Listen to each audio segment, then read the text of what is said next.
Chat! What's good? It's your boy Ori. Today we're going to be reacting to SpaceX reveals Starship explosion aftermath. Okay. I'm in the Turks and Caicos right now where the debris from Starship explosion happened directly over us in the Turks and Caicos. They said about us, but Turks and Caicos, right? So we're going to react and see what's good. Alright? Let's get into it. Let me turn up the volume a little bit so you can hear it good. Already, SpaceX begins repairs and inspections. My God! My boy mode look like a Rubik's Cube. God damn. Look at this nigga being chewing on gravel. Nigga, you got over 500,000 subs. I know you getting, bro. I know you getting money.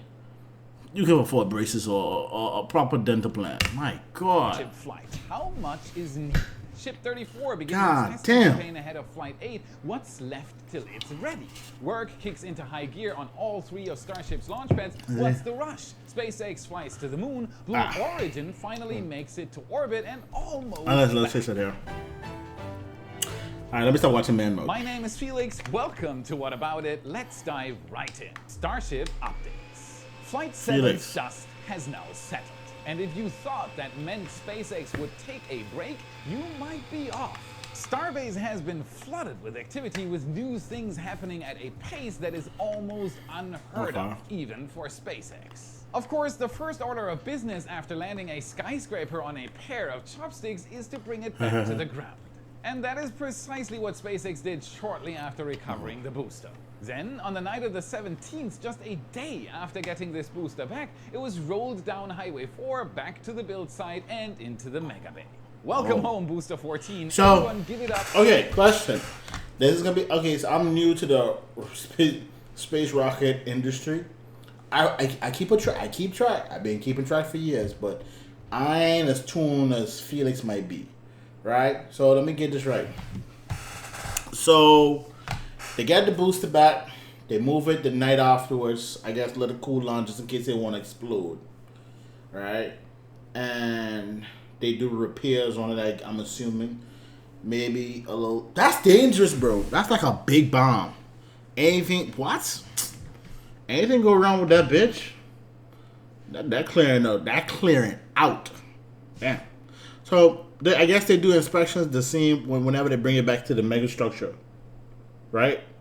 Okay. Up for the hero of Flight 7. From here, SpaceX will be able to inspect the booster to see how well it survived and to see if any improvements made following some anomalies on Flight 5 helped. Most notable among these are any changes SpaceX may have made to help prevent the engine bells from warping on re-entry, which was one of the more significant pieces of damage following Flight 5. Of course, the rocket's first stage wasn't the only stage that needed some checks following the launch. Since the second stage was lost, that leaves stage 0. Thanks to Redline helicopter tours, we can see the massive scorch marks left on the pad. However, overall, it and the surrounding equipment appear to have held up pretty well. Okay, let me know down in the tank. I mean, that's not in the tank. Let me know down in the comment, right? I'm assuming these are all water tanks. There's a lot of effing water. These are all water tanks, I'm assuming. I'm assuming these are water, and I would like to know what these are. Maybe just different form of water. But let me know if I'm tripping. Because I know I see water when the rockets getting started, they spray it down with water. Yes. Upon closer inspection, there appear to be a few areas that will need extra attention after this flight. One of those is the booster quick disconnect, which on the surface may look intact. I say barbecue. However, is the booster. This time will be barbecue piece proof. Disconnect, which on the surface may look intact. However, comparing it to how it looked after previous flights, such as Flight 5 and 6, reveals that some flames got a little closer than SpaceX likely wanted. Some areas appear amazingly charred, especially around the flexible fuel lines, which have turned from bright red to almost black. Hopefully this is only cosmetic damage. However, this quick disconnect, as well as the rest of the quick disconnects on the launch mount, have been a problem for SpaceX for quite a while. This is why after each flight, SpaceX raises what Starship fans refer to as the dance platform. This gives workers extra room to easily make repairs and inspections to the 20 Raptor quick disconnects around the launch mounts ring. Interestingly, the ship's quick disconnect appears to have held up remarkably well, as there is once again no visible damage following this flight. Yes. On many previous flights, the SQD was extremely damaged, with part replacements being commonplace. This is my first time ever realizing that the quick release thing was a thing that exists, but it makes sense. However, it appears that whatever SpaceX's engineers have been doing on the recent flights is working and will hopefully continue to work. So fingers crossed we won't see any major work here in the coming weeks. Pad A has been receiving a lot of work, as it often needs heavy refurbishment after each flight. However, this does not align with SpaceX's eventual goal of rapid reusability and quick turnaround times for Starship. That is why they hope to fix this with Pad B, which is set to come online likely much sooner than you think. Now, over the past few weeks, it may seem like very little work has been done on this pad. However, there was a good reason for this. SpaceX was waiting specifically until after Flight 7, and with that now out of the way, it's full steam ahead, as SpaceX has now officially begun stacking operations for the chopsticks. We've eagerly anticipated this for... And during all of this, the only thing I'm thinking about is how Elon Musk gets so much goddamn money. This nigga just play with rockets. Months since the chopsticks were first shipped from Cape Canaveral to Starbase, now it is finally happening. It started just hours after Flight 7 concluded, as teams began swarming Pad B to reconstruct the chopsticks support scaffolding. Then, on the night of the 17th, during the same road closure that SpaceX used to roll the booster back to the production site, they also rolled the chopsticks carriage from Sanchez to Pad B. Woohoo! The two LR-11,000 cranes were then quickly hooked up, lifting it into the air and rotating it onto the support scaffolding. SpaceX accomplished all this within just 2 days of launching the world's largest rocket once again.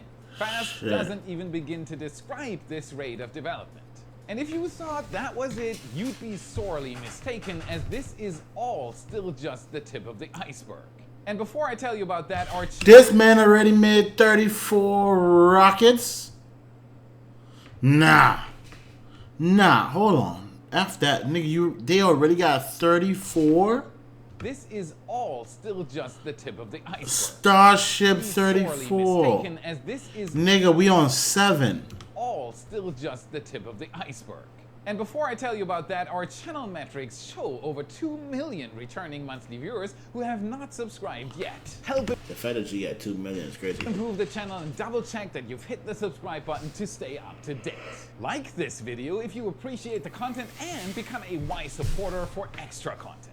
Secure your access to up to 7 picture galleries per week, satellite, aerial and ground photos, and 3D animations. Chat with me and gain more insights on the topic you love. And if you want to do something crazy, check out redlineheli.com/Felix for a once-in-a-lifetime experience. Shout out to SpaceX, shout out Cape Canaveral, shout out Starlink, shout out Blue Origin. The Redline helicopter team is waiting for shout you. Out Blue They'll Origin. show you the same views our photographers get on their Starbase flights. That's redline.com/Felix for $25 off. We're waiting for you. You rock. Back to the second tower. Along with the chopsticks carriage, SpaceX also rolled Goddamn, sorry guys. a cryogenic vaporizer. This device heats cryogenic fluids so they turn back into gas and can be used for pressurization. They also began finalizing this massive segment of cryogenic pipes that will connect Pad B to the fuel farm, and began prep work for the next segment. And of course, they performed massive amounts of earthwork both in and around the upcoming flight. Oh.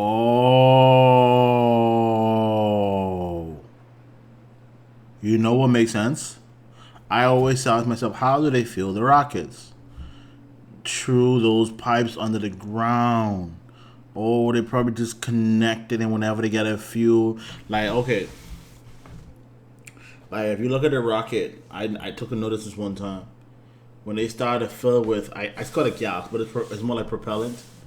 It starts to push up this steam. It don't look like dry ice.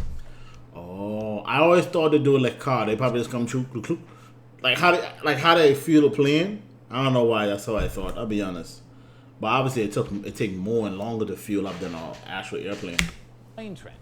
There's truly been no lack of work at the launch site, and I've even had to leave out a few smaller things because the video would otherwise be too long. And we're still just talking about the time between Flight 7 and now. SpaceX is clearly pushing to get this pad up and running, and that can be seen in the work being done on the parts of Pad B, which are still at Sanchez. Starting with the rest of the chopsticks, all the scaffolding has now been removed.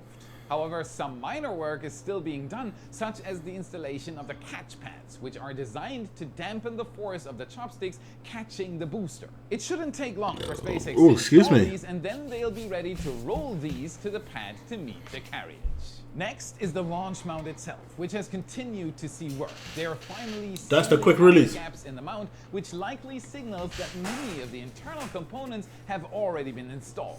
And last but not least, for Pad B is the flame diverter, which is now entering its final phase of construction as workers have begun installing the protective outer layer of piping on the mount. While it may not look like these pipes could withstand the direct blast of 33 Raptor engines, SpaceX will flow water through them to ensure they can withstand the heat and that the stronger frame beneath can take the force. An interesting aspect of this flame diverter is its relative size and steepness. For the size of the rocket it's launching, it's not actually that large. Wow. Hopefully it's large enough. This can also give us a good idea of just how deep SpaceX will be digging at the pad. It appears they won't need to dig much deeper. This means things are rapidly progressing and this pad will likely be done in the next few months. What is your guess? How long until we see a Starship on it getting ready for fueling? Give me a month in the comments. Let's see what you guys think. With the extra pad, SpaceX will be able to launch even more rockets. However, as of now, they have only launched 7 Starships. Let's talk about the elephant in the room next, because after the launch is before the launch, right? How long till SpaceX can raise that number even higher with Flight 8? Well, it appears work is already progressing rapidly. Next month, SpaceX focuses on getting everything ready Valentine's Day as you watch this. But for everyone, even SpaceX workers, there must also be some time to relax. Let's talk about that for a moment. Some fun news coming your way. We've just launched the Alright. I'm trying to hear you again, bro. Respectfully. Let's play together. Woo! Alright, back to work when launch. SpaceX's focus appeared to shift to the next flight even before Flight 7 took off. On the 15th, a day before the flight, Ship 34, the next ship in line, was rolled out to the Mega Bay down Highway 4 and over to Massey's. Then, after everything calmed down from the flight on the 17th, the ship underwent its first cryo test, with its top liquid methane tank being filled with cryogenic nitrogen and then defilled. There you go. Just a few hours later, a second cryo test began and the tanks were filled once more. Everything appeared to go well, and the next day the ship was tested one final time, ending the ship's cryoproofing campaign. Done. That's how quickly this can be accomplished. Fascinating. Seeing that this testing procedure was relatively similar to that performed on Ship 33, it is likely that everything went well. However, to be sure of that, teams will need to get a closer look at it in Mega Bay 2. Ship 34 left the cryo testing stand that night and rolled down Highway 4. Chop chop. It then entered the Mega Bay, from where teams can verify how these tests went. Another thing teams will be doing is finalizing the ship. There are still quite a few things left to be done. The most prominent among these are the aft flaps. It doesn't have any yet. However, the ship will also need its engines, as well as a plethora of upgrades and improvements that need to be installed following the knowledge gained from the failure of... Niggas out here just building Raptor engines like it's nothing. This ship can redeem Block 2, as it didn't exactly get off to the best start. But in the end, this is why they test.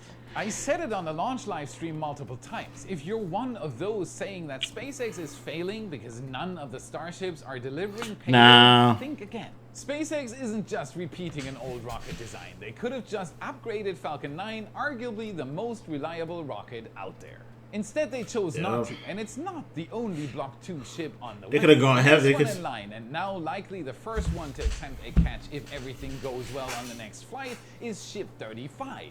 It is growing yet again. On the 17th, the common dome for this Block 2 ship was rolled into Mega Bay 2 for stacking. I mean, shout out to how Moss. can they even be so fast? It should hopefully be stacked quickly. However, it appears to be taking around the same time as Ship 34 to stack, meaning SpaceX needs to step up its game a bit if it wants to reach its goal of producing a Starship every few days. I know. Damn. It's insane. Unfortunately, as these are still prototypes, SpaceX just can't finalize certain procedures and equipment until after all the kinks have been worked out. After Flight 7, it might take a little longer than we... You know why that makes sense? Like he just say, it ain't certified, it ain't approved.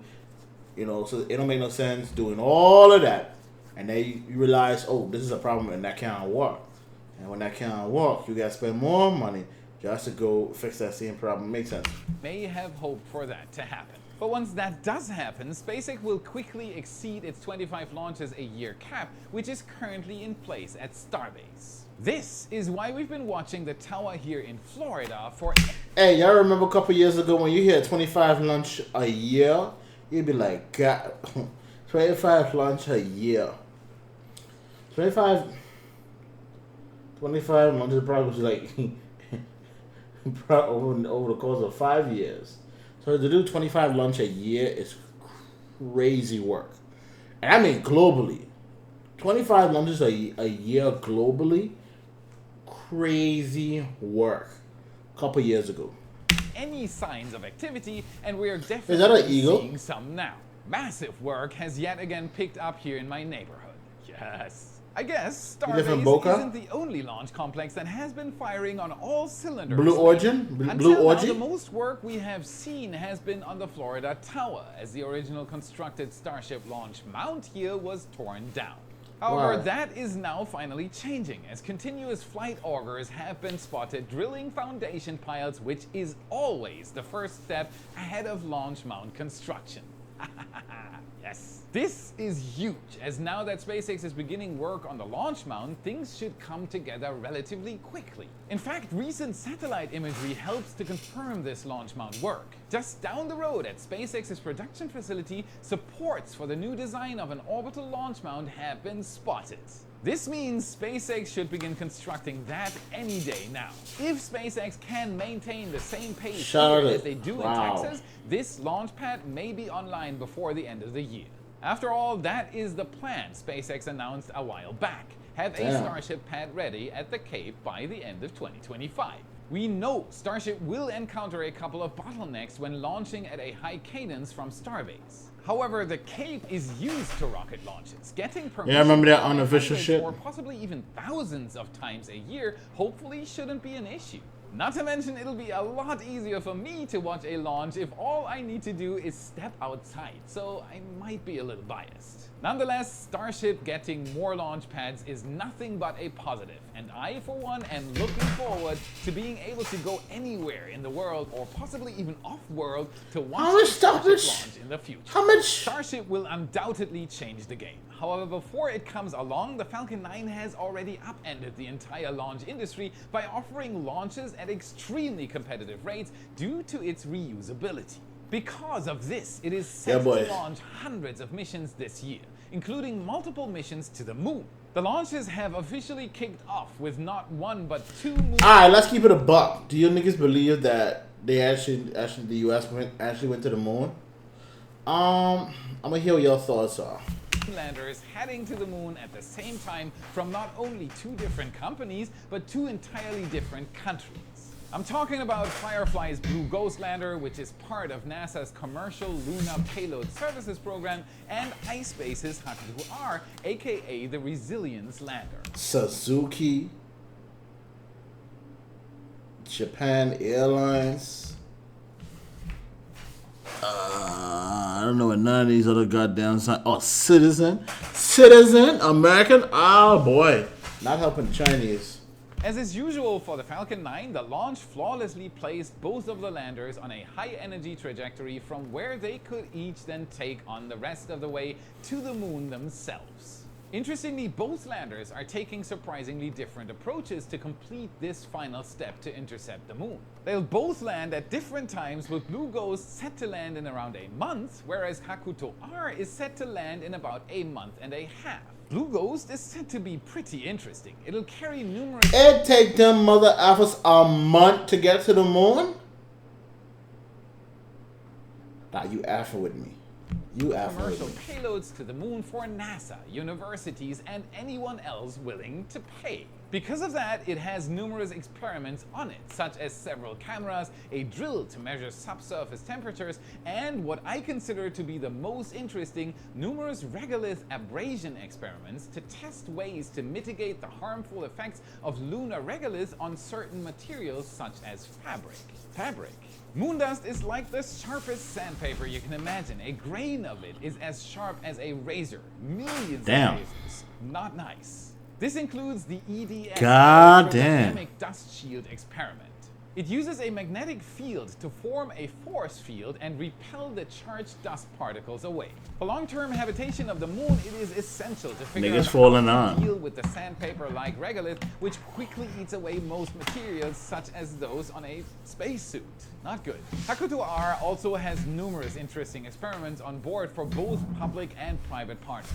These include a small rover designed to detach shortly after landing, a food production experiment, and a little red house.